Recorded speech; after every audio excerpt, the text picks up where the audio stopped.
Back to Hardball, time for the sideshow. Getting real. I was out in L.A. last Friday with 30 Rock's Alec Baldwin, the great guy himself, and Maryland Governor Marty O'Malley for the season finale of Real Time with our friend Bill Maher. On the show, Maher brought up an important difference, perhaps, between the wars in Afghanistan and what's happening in Pakistan. Here he is.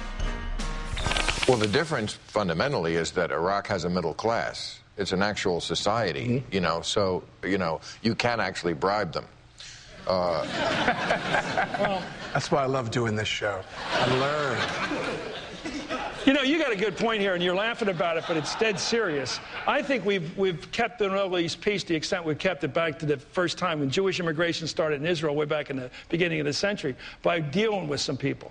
Dealing with some of these rotten pashas. Maybe that's the best way to do it. You don't want elections in a lot of these countries. You want to deal with the guys you can deal with. That's reality. And I think you deal with the Taliban. I think the smart move is the deal. You make a deal with the Taliban. To deal with them. You make a deal. And I think that's because it is their country, whether we like them or not. So the Taliban is no more repressive than the Saudi Arabian government. Right. We deal with them. The actual government who we sit down with in Saudi Arabia. Well, I think the solution to Afghanistan may well be far from neat. It may involve finding elements of the Taliban that can be brought away or bought away even from dealing with al-Qaeda.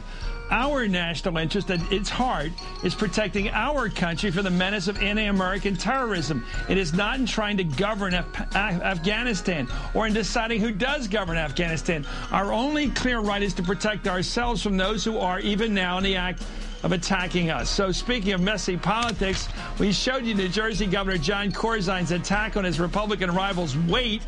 Well, his rival, Chris Christie, has decided to counterattack. Here he is during Friday night's debate.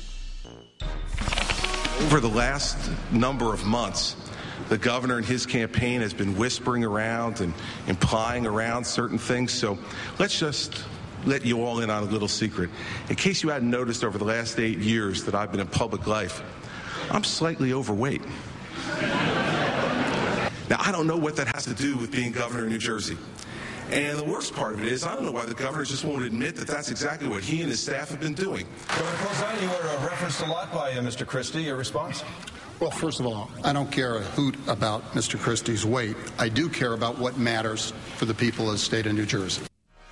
Well, Corzine's not putting his mouth where his money is. That ad, which he paid for, goes directly, as you just saw, at Christie's gut.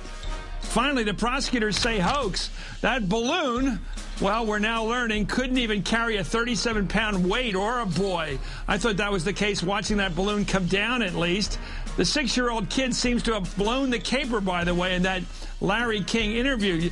Yesterday, by the way, the sheriff's people said they believed it was all a publicity stunt to land the family a reality show deal. Wow. Believe me, this isn't the last story we're going to hear like this. Reality shows appeal to the very people who would like to be on those shows. Getting on them requires you be somewhat, well, odd at least to begin with. Look at the folks who get on Maury Povich and Jerry Springer. They wanted so much they wanted to do just about anything. Perhaps the Heaney family was willing to do, well, anything, period, to get on those shows. Anyway.